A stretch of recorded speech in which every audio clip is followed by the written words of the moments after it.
बीच हैं CS भंडारी जी, भारतीय बौद्ध महासभा दिल्ली प्रदेश अध्यक्ष। जो है आज देखा जाए भगवान बुद्ध की जो है 2566वीं जयंती है, क्या प्रोग्राम है, किस किस तरीके से पूरी योजना हमारे दर्शकों को बताएं। सबसे पहले मैं आपका धन्यवाद अदा करता हूँ। और जहाँ तक कार्यक्रम की बात है, अभी यहाँ परेड ग्राउंड से अभी 10-15 मिनट बाद हमारा कार्यक्रम पूरा होने वाला है। और ये परेड ग्राउंड से शुरू होगा और पुरानी दिल्ली रेलवे स्टेशन, कोड़िया पुल और बाजार निकलता हुआ खारी बावली और ऐसे ऐसे सघन इलाकों से होकर 12 टूटी जैसों से वो पालगंज जाएगा और फिर अम्बेडकर भवन पहुंचेगा। जी जी।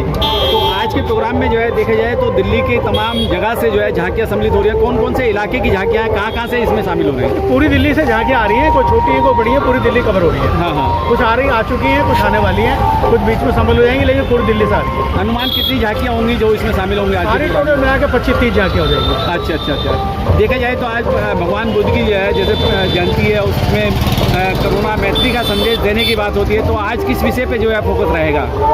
आज के माहौल को देखते हुए भगवान बुद्ध का धर्म बहुत ही अच्छा है और कल्याणकारी है, मानव के हित में है। चारों तरफ हाहाकार मचा हुआ है, चारों तरफ लड़ाई झगड़े हैं, लेकिन भगवान बुद्ध शांति का संदेश देते हैं, कल्याणकारी संदेश देते हैं, मानवता का संदेश देते हैं। तो आज का दिन संदेश देने का यही मतलब होगा कि संसार खुशहाल हो, मनुष्य विकास करे और वो भी खुशहाल रहे।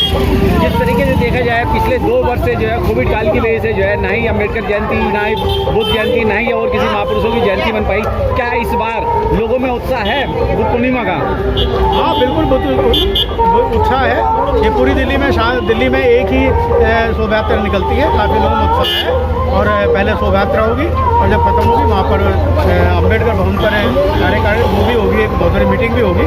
उसमें 2-4 लोग जो अपने विद्वान साथी हैं बनते हैं, वो अपना प्रवचन करेंगे और उसके बाद फिर समापन होगा। देखा जाए तो शासन प्रशासन कहीं ना कहीं जो शोषित पीड़ित वंचित समाज के आयोजन होते हैं, प्रोग्राम होते हैं, उसमें कहीं ना कहीं रोक लगाने का काम करता है। क्या ऐसी भी समस्या का सामना करना? ऐसा तो खैर कुछ नहीं है, किसी ने रोक लगाने का काम नहीं किया है। ये पुलिस का काम है, पुलिस अपने सतर्क है, अपना पुलिस जो है सब काम कर रही है और पुलिस परमिशन के द्वारा ही ये सारा काम किया जाता है। अगर आपसे राष्ट्र हित के कल्याण की बात की जाए, आप खुद एक बुद्धिजीवी व्यक्ति हैं और तथागत बुद्ध में आस्था रखते हुए उस मिशन मूवमेंट को चला रहे हैं, क्या कहेंगे उसको लेके?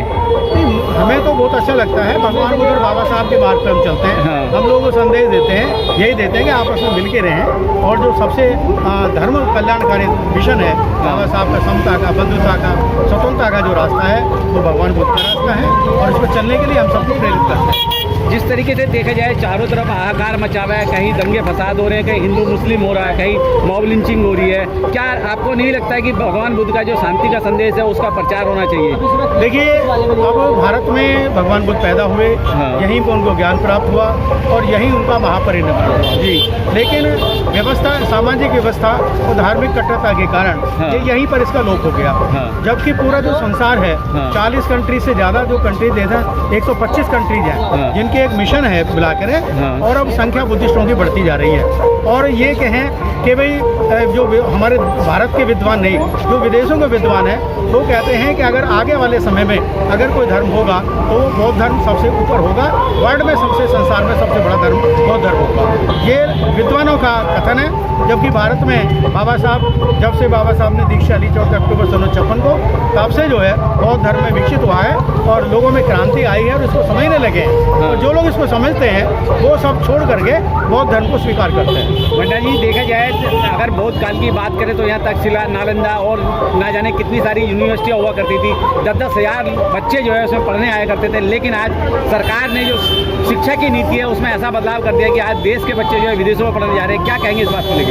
देखिए, जहाँ व्यवस्था, जातिवाद, अंधविश्वास, पाखंड रहेगा वहाँ इसी तरह की घटनाएं होती रहेगी। भाई सारे देश हैं, जापान देख लीजिए, जापान, चाइना, थाईलैंड, बर्मा, वहाँ बिल्कुल खुशहाली है। लंका में कुछ कारण, राजनीतिक कारण की वजह से जो अर्थव्यवस्था समाप्त हुई, लेकिन वो भी बहुत बड़ा ज़्यादा दिन चलने वाली नहीं है, वो भी बड़ा देश है। लेकिन ये सब चीज़ें विदेशों में बढ़ती जा रही हैं, लेकिन भारत में कम क्यों हो रही हैं? भारत में कम केवल अंधविश्वास, पाखंड, जाति व्यवस्था है और इसी वजह से भारत में नहीं पहन रहा है बौद्ध धर्म। बाकी सारे संसारों में इसकी प्रगति हो रही है और ये बढ़ता जा रहा है। सर, मैं शिक्षा की बात कर रहा था। यहाँ जो शिक्षा तमाम जो है देशों से लोग पढ़ने आया करते थे, नालंदा में, तक्षशिला में, विक्रम तक्षशिला में बहुत बड़ी बड़ी यूनिवर्सिटियाँ हुआ करती थी, लेकिन आज के बच्चे जो है विदेशों में पढ़ने जा रहे हैं। यहाँ की जो सरकार है उसके लिए क्या कहेंगे? देखिए, ये सरकार की नीति अपनी है। हाँ।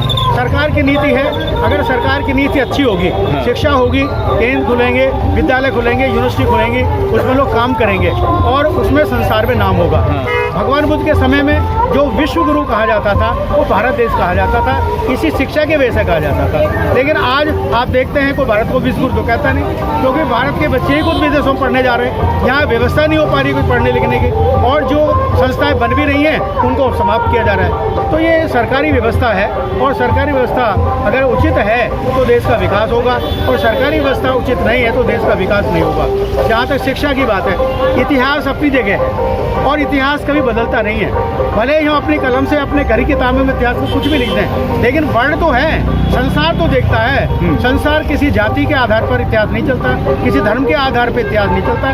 तो इतिहास तो सबको लेके चलता है, और जो सब में लिखते हैं वही इतिहास होता है। तो यहाँ का इतिहास बदलने का जो प्रयास किया जा रहा है वो प्रयास हो सकता है विफल हो जाए, लेकिन इससे देश का कोई भला होने वाला नहीं है। भंडारी जी, देखा जाए तो भगवान बुद्ध के समय में और भगवान बुद्ध की वाणी में यही कहा जाता है कि मानव मानव एक समान है बौद्ध धर्म के अंदर। लेकिन आज की जो व्यवस्था चल रही है, यहाँ मूंछ के नाम पे, डाली के नाम पे, मॉब लिंचिंग के नाम पे लोगों को कत्लेआम कर दिया जाता है। क्या आपको नहीं लगता कि जिस तरीके से तथागत बुद्ध कहते थे कि युद्ध नहीं बुद्ध चाहिए, तो बुद्ध वाली बातें या बुद्ध वाला संदेश वो कब स्थापित होगा इस देश के अंदर? देखिए, एक छोटी सी कहानी, छोटा सा उदाहरण है आपको। हाँ। चाहे तो उत्तर प्रदेश के मुख्यमंत्री हों, हाँ। चाहे हमारे भारत सरकार के प्रधानमंत्री हों, हाँ। अगर वो वहाँ से विदेशों से कोई हमारे भारत में आता है, हाँ, हाँ। तो उसको भगवान बुद्ध की प्रतिमा भेंट की जाती है। जी। जब ये लोग विदेश में जाते हैं तो वहाँ ये नहीं कहते इसकी भूमि इसकी भूमि है, वो कहते हैं भगवान तथागत बुद्ध की भूमि है, और हम वहाँ से आए हैं, और इसी को मान करके वो इनका सम्मान करते हैं। लेकिन जो अपने देश में यहाँ पर आते हैं, इनकी कोई व्यवस्था, वर्ण व्यवस्था, जाति व्यवस्था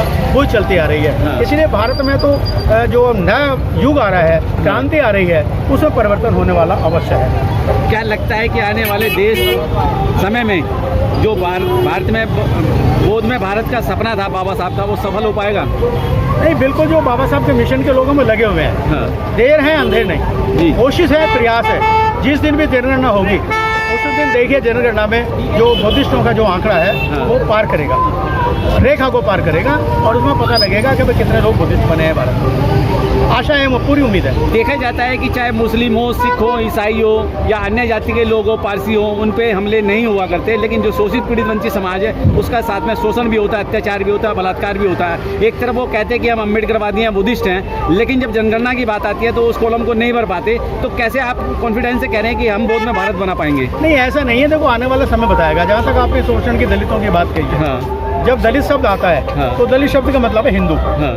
अब वो हिंदू की आपस में लड़ाई है। अब हिंदू किसी को पीटता है, किसी को नहीं पीटता, लेकिन आपने कभी ये नहीं सुना होगा कि किसी ने बौद्ध बच्चों को पीटा। हाँ। जिस दिन हम सब लोग बुद्ध बन जाएंगे, बुद्धिस्ट होंगे, हमारा संपर्क जापान से, अमेरिका से 700 होगा, और हमारे तरफ को उंगली नहीं उठा सकता। हम जितने भी लोग हैं, 15%, 20% जितने भी लोग हैं, 10% ही बुद्धिस्ट बन जाते हैं, तो ये दलितों की बात सारी समाप्त हो जाएगी। अच्छा भंडारी जी, आखिरी में अगर करुणा मैत्री का कोई संदेश देना है देश और दुनिया के लोगों को, तो क्या कहेंगे? मैं तो इस संदेश में ये दे जाता हूँ, भगवान बुद्ध ने सदैव मानव कल्याण के लिए कार्य किया, समानता के लिए कार्य किया, शोषण के लिए से दबाव हटकर कार्य किया, और जो निर्बल हैं उनकी रक्षा के लिए कार्य किया। मैं Press the bell icon on the YouTube app and never miss another update.